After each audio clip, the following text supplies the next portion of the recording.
Assalamu alaikum. I am Aksati. The topic of my discussion is types of atomic fluorescence transitions. Fluorescence spectroscopy क्या होता है? जब हम matter के ऊपर इलेक्ट्रोमैग्नेटिक रेडिएशंस को डायरेक्ट करवाते हैं तो मैटर में मौजूद जो एटम्स होते हैं वो ग्राउंड स्टेट से एक्साइटेड स्टेट की तरफ मूव करते हैं। जब वो एक्साइटेड स्टेट की तरफ मूव करते हैं वहाँ जो एटम्स होते हैं वो अनस्टेबल होते हैं, तो वो बैक टू ग्राउंड स्टेट आ जाते हैं स्टेबल होने के लिए। तो उससे जब वो एक्साइटेड स्टेट से ग्राउंड स्टेट की तरफ आते हैं तो उसमें से रेडिएशंस इमिट होती हैं। इस एमिशन को हम फ्लोरेसेंस कहते हैं। और जो स्पेक्ट्रोस्कोपी है वो क्या होता है, जब हम मैटर के ऊपर इलेक्ट्रोमैग्नेटिक रेडिएशंस डायरेक्ट करवाते हैं, या तो फिर वो रेडिएशंस एब्जॉर्ब होती हैं या इमिट होती हैं या फिर ट्रांसमिट होती हैं। फ्लोरेसेंस स्पेक्ट्रोस्कोपी का प्रिंसिपल क्या है, इसमें या तो एमिशन होती है या एब्जॉर्प्शन होती है उन रेडिएशंस की जो हम डायरेक्ट करवाते हैं मैटर के ऊपर। हमने पढ़नी है types of atomic fluorescence transitions.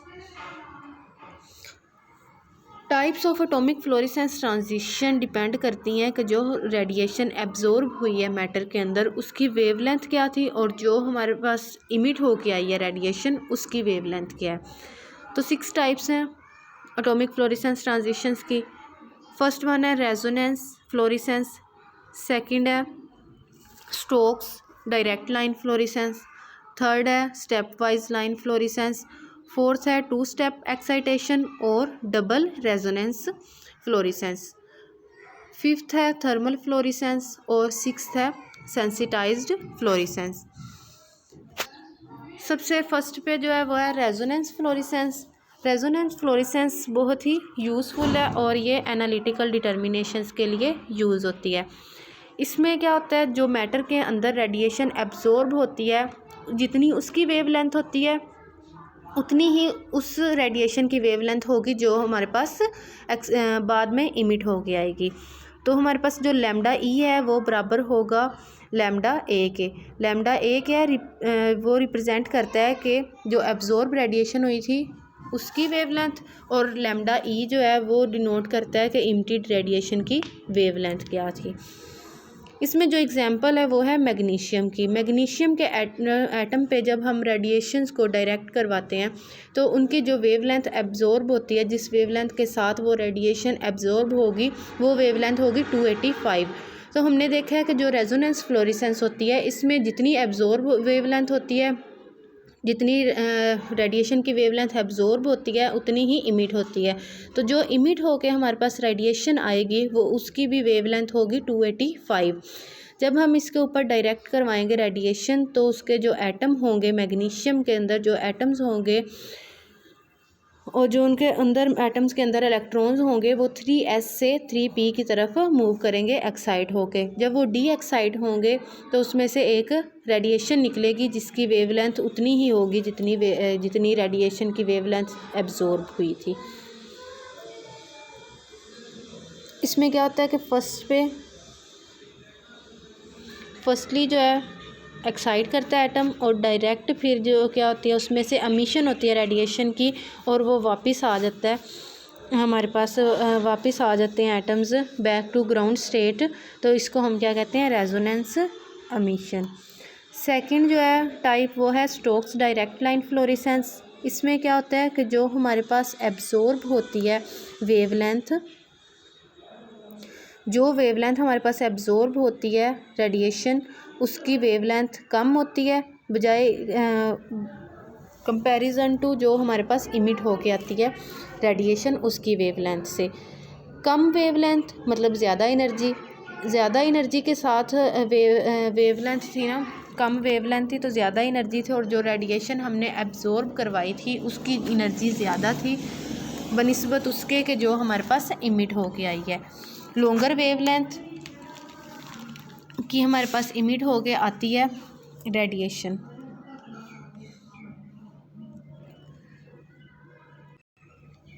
इसमें क्या होता है, एटम एटम एक्साइट होके हाई एनर्जी में जाते हैं, then back to lower energy level आते हैं। तो जब वो लोअर एनर्जी लेवल मतलब ग्राउंड स्टेट की तरफ आ रहे होते हैं तो उसके दरमियान एक स्टेप आता है जहाँ पे वो रुकते हैं। सबसे पहले वो एक्साइटेड स्टेट में जाते हैं, उसके बाद एक लेवल पे आते हैं जिसको हम कहेंगे इंटरमीडिएट लेवल। इंटरमीडिएट लेवल में आने के बाद फिर उसके बाद वो आएंगे ग्राउंड स्टेट में। किस प्रोसेस के ज़रिए? रेडिएशन लेस प्रोसेस के ज़रिए बाद में वो ग्राउंड स्टेट में आ जाएंगे। इसकी एग्जांपल क्या है? थैलियम। जब रेडिएशन एब्जॉर्ब होती है तो उसकी वेवलेंथ होती है 377.6 नैनोमीटर, और जब वो ग्राउंड स्टेट में आती है तब उसकी वेवलेंथ होती है 535 नैनोमीटर। ये इसकी ग्रोट्रियन डायग्राम है थैलियम की, कि जब वो एक्साइट होता है तब उसकी वेवलेंथ होती है 377, और जब वो इमिट होती है तो 2 स्टेप्स में होती है। फर्स्ट पहले वो जाती है इंटरमीडिएट लेवल पे, और सेकंड पे उस रेडिएशन लेस प्रोसेस के ज़रिए डी एक्साइट होके वो ग्राउंड स्टेट में आ जाती है। जो थर्ड टाइप है वो है step wise fluorescence. Step wise line fluorescence में क्या होता है कि जो हमारे पास एटम्स होते हैं वो पहले एक्साइट होते हैं, एक्साइट होके उसके बाद वो जब बैक आते हैं तो पहले वो जाएंगे इंटरमीडिएट लेवल में, रेडिएशन लेस प्रोसेस के ज़रिए वो लोअर एक्साइटेड स्टेट में आएंगे, उसके बाद वो ग्राउंड स्टेट में आएंगे। तो जब वो ग्राउंड स्टेट में आएंगे तब हमारे पास फ्लोरेसेंस अकर होगी, जो हमारे पास एमिशन होगी रेडिएशन की उसको हम कहेंगे कि ये फ्लोरेसेंस है। स्टेप वाइज फ्लोरेसेंस में फर्स्टली जो एटम्स हैं वो एक्साइट करके हाई एनर्जी स्टेट में जाते हैं, हाई एनर्जी स्टेट से उसके बाद वो लोअर में जब आते हैं तो पहले वो इंटरमीडिएट लेवल में जाते हैं रेडिएशन लेस प्रोसेस के ज़रिए, देन वो ग्राउंड स्टेट में आते हैं। इसमें जो हमारे पास इमिटेड रेडिएशन है वो क्या होती है? उसकी वेवलेंथ ज़्यादा होती है बजाय उसकी जो हमारे पास एब्जॉर्ब हुई होती है। तो जो अब्जॉर्ब होती है रेडिएशन उसकी वेवलेंथ कम होती है, और जो इमिट होती है रेडिएशन उसकी वेवलेंथ ज़्यादा होती है। इसकी एग्जांपल में आता है सोडियम। सोडियम जब रेडिएशन को एब्जॉर्ब करता है तो वो 3s लेवल में होता है। 3s लेवल से वो एक्साइट कर जाता है 4p में। जब वो 4p में जाता है तो रेडिएशन जो एब्जॉर्ब करता है उसकी वेवलेंथ होती है 330। बैक जब उसने आना है हमारे पास दोबारा ग्राउंड लेवल में, ग्राउंड स्टेट में, तो पहले वो जाएगा इंटरमीडिएट लेवल में रेडिएशन लेस प्रोसेस के ज़रिए। 3s से जब वो 4p में जाता है, जब बैक आएगा तो 4p से आएगा 3p में, 3p से फिर आएगा हमारे पास 3s में।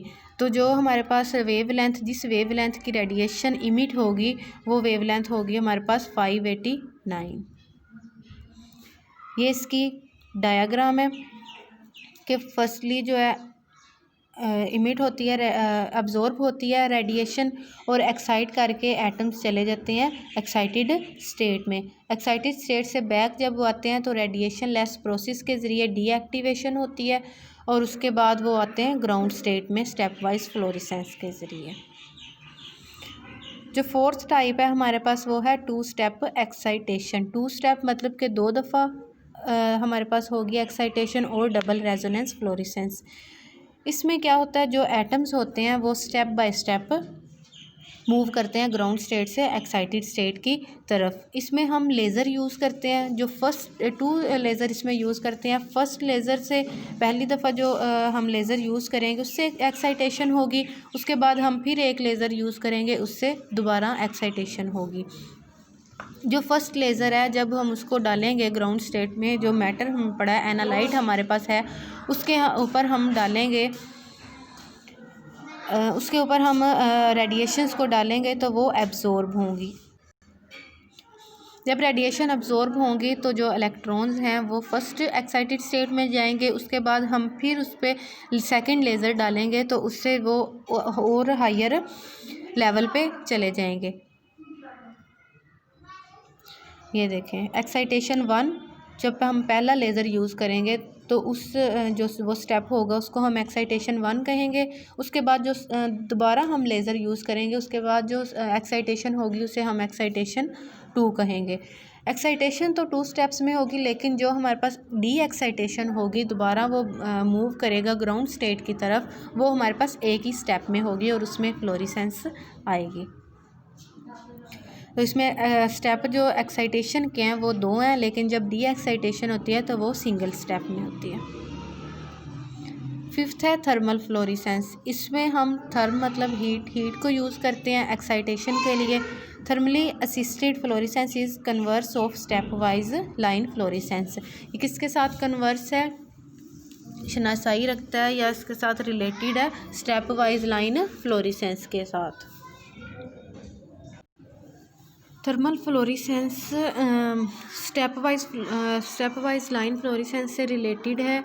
इसमें भी 2 तरह के स्टेप्स होंगे एक्साइट करने के लिए। फर्स्टली जो है इलेक्ट्रॉन्स रेडिएशंस को एब्जॉर्ब जब मैटर करेगा तो जो इलेक्ट्रॉन्स होंगे वो हाई एनर्जी लेवल की तरफ मूव करेंगे, उसको हम इंटरमीडिएट लेवल कहेंगे। उसके बाद हम थर्म यूज़ करेंगे, हीट यूज़ करेंगे उनको फर्दर एक्साइट करने के लिए। तो उससे वो हाई एनर्जी लेवल से ज़्यादा एक्साइट होकर एक्साइटेड स्टेट की तरफ मूव करेंगे थर्मल एनर्जी को एब्जॉर्ब करके। और इसमें जो हमारे पास एब्जॉर्ब रेडिएशन होगी उसकी वेवलेंथ ज़्यादा होगी बनिस्बत उसके जो इमिट हमारे पास रेडिएशन होके आएगी। तो लैम्डा ई जो है वो लैम्डा ए जो है वो ग्रेटर देन होगा लैम्डा ई से, और इसको हम एंटी स्टोक्स फ्लोरेसेंस भी कहते हैं। ये जो फ्लोरेसेंस की टाइप है ये वीक होती है और टफ होती है, इसीलिए ये कम यूज़ होती है एनालिटिकल केमिस्ट्री में। इस डायग्राम में हम देख सकते हैं कि पहले रेडिएशन एब्जॉर्ब हुई है और एक्साइटेशन हुई है, उसके बाद जो दोबारा वो एक्साइट हुआ है इंटरमीडिएट लेवल से, तो उसमें थर्मल एक्साइटेशन हुई है, हीट हमने यूज़ की है। तो बाद में जब वो इमिट हुई है रेडिएशन तो उसको हमने कहा है कि ये फ्लोरेसेंस एमिशन है, और जो हमारे पास ज़्यादा ये आई है बाद में इमिट होकर रेडिएशन आई है उसकी वेवलेंथ जो एब्जॉर्ब हुई थी रेडिएशन उसकी वेवलेंथ से ज़्यादा है, और इसको हम एंटी स्टोक्स फ्लोरेसेंस एमिशन भी कहते हैं। लास्ट है सेंसिटाइज्ड फ्लोरेसेंस। सेंसिटाइज्ड फ्लोरेसेंस में क्या होता है, जो हमारे पास मैटर होता है उसमें हम रेडिएशंस को एब्जॉर्ब करवाते हैं। The energy of excited atom is transfer, जो एक्साइट हो जाता है एटम वो अपनी एनर्जी किसी दूसरे एटम को दे देता है। उससे क्या होता है कि जब वो दूसरे एटम को अपनी एनर्जी दे देता है तो वो दूसरा एटम जो है वो एक्साइट होके ग्राउंड स्टेट में होता है, वो एक्साइट होके उसकी एनर्जी कम होती है, उसकी एनर्जी ज़्यादा हो जाती है, वो एक्साइटेड स्टेट में चला जाता है, और जो एक्साइटेड स्टेट वाला होता है वो अपनी एनर्जी दे चुका होता है, वो बैक टू ग्राउंड स्टेट आ जाता है। तो क्या होता है इसमें जो एटम होता है एक्साइटेड स्टेट वाला वो किसी दूसरे एटम को अपनी एनर्जी ट्रांसफ़र कर देता है और ख़ुद कहाँ आ जाता है, वापस ग्राउंड स्टेट की तरफ आ जाता है। ये जो थर्मल और सेंसिटाइज्ड फ्लोरेसेंस है ये बहुत कम एनालिटिकल पर्पसेस में यूज़ होती है। उसके अलावा this is the end of my presentation. Thank you.